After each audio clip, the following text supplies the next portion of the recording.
Praise the Lord. പ്രിയ സഹോദരങ്ങളെ, നിങ്ങൾക്കെല്ലാവർക്കും കർത്താവിൽ എൻ്റെ സ്നേഹവന്ദനങ്ങൾ. കർത്താവിൻ്റെ കൃപയും കരുണയും ഈ ഗ്രൂപ്പിലുള്ള എല്ലാവരുടെ മേലും, എന്നെ കേൾക്കുന്ന മറ്റനേകം വ്യക്തികളുടെ മേലും കുടുംബങ്ങളുടെ മേലും ധാരാളമായി ഉണ്ടാകട്ടെ എന്ന പ്രാർത്ഥനയോടെ ഇന്നത്തെ ക്ലാസ് ആരംഭിക്കാം. ഇന്ന് നമ്മൾ പഠിക്കുന്നത് ഉൽപ്പത്തി പുസ്തകം 38 അധ്യായമാണ്. 1 മുതലുള്ള ഒന്നാമത്തെ വചനം നോക്കാം. അക്കാലത്ത് യഹൂദ തൻ്റെ സഹോദരന്മാരെ വിട്ട് ഹീര എന്നു പേരുള്ള ഒരു അതുല്യാമിൻ്റെ അടുക്കൽ ചെന്നു. ഹെബ്രോണിൽ നിന്ന് ഫലസ്തീനയുടെ രാജ്യത്തേക്കുള്ള നീണ്ട പാത രൂപീകരിച്ചത് ഏലാമിയുടെ താഴ്വരയിലൂടെയാണ്. അതുല്ലാം സ്ഥിതി ചെയ്യുന്നത് ഷോച്ചോയിൽ നിന്ന് ഏകദേശം 2-3 മൈൽ തെക്കുമാറിയും എബ്രോണിൽ നിന്ന് 15-16 മൈൽ പടിഞ്ഞാറുമായിട്ടാണ്. യാക്കോബിൻ്റെ പുത്രന്മാർ പലപ്പോഴും തങ്ങളുടെ കന്നുകാലികൾക്ക് മേച്ചിൽപ്പുറങ്ങൾ തേടി അലഞ്ഞു തിരിയാറുണ്ട്. അങ്ങനെ കണ്ടുകിട്ടിയ ഒരാളാണ് ഹീര. അത് അവർക്കിടയിൽ ഒരു സൗഹൃദം വളരുവാൻ കാരണമായി തീർന്നു എന്ന് മനസ്സിലാക്കാവുന്നതാണ്. 2-ാമത്തെ വചനം. അവിടെ ശുവ എന്നു പേരുള്ള ഒരു കനാന്യൻ്റെ മകളെ കണ്ടു. അവളെ പരിഗ്രഹിച്ചു അവളുടെ അടുക്കൽ ചെന്നു. ശുവ എന്നത് ഒരു മനുഷ്യൻ്റെ പേരാണ്. ഈ അധ്യായത്തിൽ 12-ാമത്തെ വചനത്തിൽ കാണുന്ന ശുവ അല്ലെങ്കിൽ ചില പരിഭാഷകളിൽ അവളെ ബാത് ശുവ എന്ന് നാമകരണം ചെയ്തിരിക്കുന്നതായി കാണാം. 3 മുതൽ 8 വരെയുള്ള വചനങ്ങൾ വായിക്കുമ്പോൾ നമുക്ക് കാണാം, ശുവയുടെ മകളിൽ യഹൂദയ്ക്ക് മക്കൾ ജനിക്കുന്നു. ആദ്യ മകന് അവൻ ഏർ എന്ന് പേരിട്ടു. 2-ാമത്തെ മകന് അവൻ ഒനാൻ എന്ന് പേരിട്ടു. 3-ാമത്തെ മകനെ അവൻ ശേല എന്ന് പേരിട്ടു. അവൾ ഇങ്ങനെ പ്രസവിച്ചപ്പോൾ അവൻ കെസീബിൽ ആയിരുന്നു എന്ന് പറയുന്നു. ശേല ജനിക്കുമ്പോൾ അവൻ കെസീബിൽ ആയിരുന്നു എന്ന് പറഞ്ഞാൽ, കെസീബ് എന്നത് അതുല്ലത്തിൻ്റെ അല്പം വടക്ക് മാറി ബേറ്റ് നെറ്റിഫിനടുത്തുള്ള സ്ഥലമായിരുന്നു. മീഖ 1:14 അതിനെക്കുറിച്ച് അക്സീബ് എന്ന് വിളിച്ചിരിക്കുന്നത് കാണാം. തുടർന്ന് യഹൂദ തൻ്റെ ആദ്യജാതനായ ഏരിന് താമാർ എന്നു പേരുള്ള ഒരു ഭാര്യയെ എടുത്തു. ഏർ യഹോവയ്ക്ക് അനിഷ്ടനായിരുന്നത് കൊണ്ട് യഹോവ അവനെ മരിപ്പിച്ചു. അപ്പോൾ യഹോവ ഒനാനോട്, നിന്റെ ജ്യേഷ്ഠൻ്റെ ഭാര്യയുടെ അടുക്കൽ ചെന്ന് അവളോട് ദേവരധർമ്മം അനുഷ്ഠിച്ച് ജ്യേഷ്ഠൻ്റെ പേർക്ക് സന്തതിയെ ഉളവാക്കുക എന്ന് പറഞ്ഞു. 9 മുതൽ 10 വരെയുള്ള വചനങ്ങൾ വായിക്കുമ്പോൾ, ആ സന്തതി തൻ്റേതായിരിക്കില്ല എന്ന് ഒനാന അറിയ കൊണ്ട് ജ്യേഷ്ഠൻ്റെ ഭാര്യയുടെ അടുക്കൽ ചെന്നപ്പോൾ ജ്യേഷ്ഠന് സന്തതിയെ കൊടുക്കാതിരിക്കേണ്ടുന്നതിന് നിലത്ത് വീഴ്ത്തി കളഞ്ഞു. അവൻ ചെയ്തത് യഹോവയ്ക്ക് അനിഷ്ടമായിരുന്നതുകൊണ്ട് അവൻ ഇവനെയും മരിപ്പിച്ചു.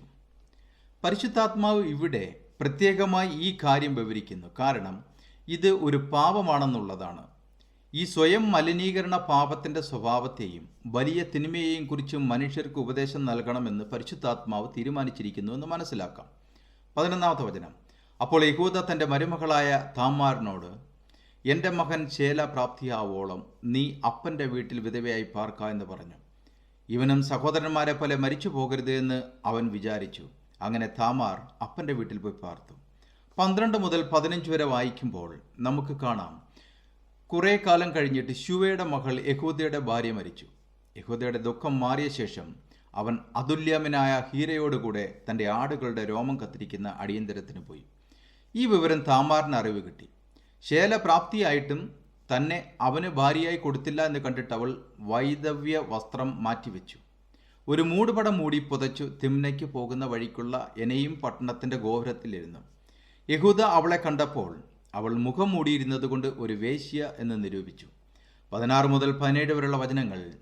അവൻ വഴിയരികെ അവളുടെ അടുക്കിലേക്ക് തിരിഞ്ഞ് തൻ്റെ മരുമകൾ എന്നറിയാതെ, വരിക, ഞാൻ നിന്റെ കൂടെ വരട്ടെ എന്ന് പറഞ്ഞു. എൻ്റെ അടുക്കൽ വരുന്നതിന് നീ എനിക്ക് എന്ത് തരും എന്ന് അവൾ ചോദിച്ചു.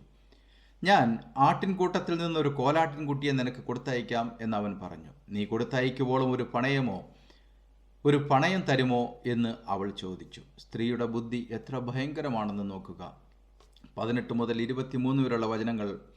എന്ത് പണയം തരണം എന്ന് അവൻ ചോദിച്ചതിന്, നിന്റെ മുദ്രമോതിരവും മോതിരച്ചരട് നിന്റെ കയ്യിലെ വടിയും എന്ന് അവൾ പറഞ്ഞു. ഇവ അവൾക്ക് കൊടുത്തു. അവൻ അവളുടെ അടുക്കൽ ചെന്ന് അവൾ ഗർഭം ധരിക്കുകയും ചെയ്തു. പിന്നെ അവൾ എഴുന്നേറ്റ് പോയി തൻ്റെ മൂടുപടം നീക്കി വൈദവ്യ വസ്ത്രം ധരിച്ചു. യഹൂദ പണയം മടക്കി വാങ്ങേണ്ടുന്നതിന് അതുല്യാമനായ സ്നേഹിതൻ്റെ കൈവശം ആട്ടിൻകുട്ടിയെ കൊടുത്തയച്ചു. അവൻ അവളെ കണ്ടില്ല താനും. അവിടെയെല്ലാം അന്വേഷിച്ചു. അങ്ങനെ ഒരു വേശ്യ അവിടെ ഇല്ല എന്ന് തിരിച്ചറിയുകയും ചെയ്തു.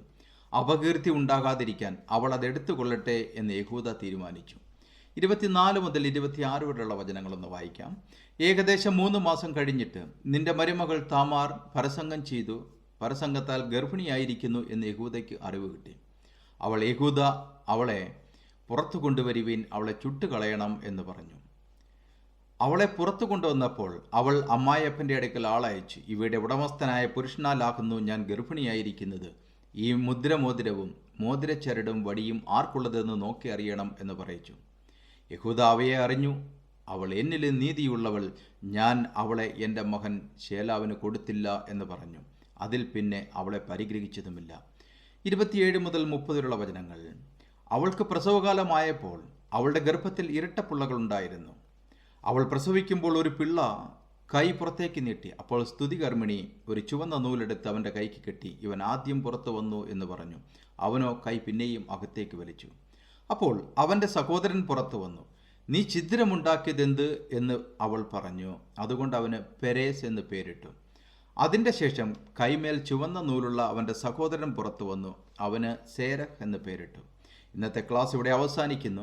അടുത്ത ക്ലാസ്സിൽ വീണ്ടും കാണുന്നതിനായി കർത്താവ് നമ്മേവരെയും അനുഗ്രഹിക്കുമാറാകട്ടെ എന്ന പ്രാർത്ഥനയോടെ ബെഞ്ചമിൻ കോശി. ഈ ക്ലാസ് മറ്റുള്ളവർക്ക് കൂടി നിങ്ങൾ ഫോർവേഡ് ചെയ്യുമെന്ന് വിശ്വസിക്കുന്നു. Praise the Lord.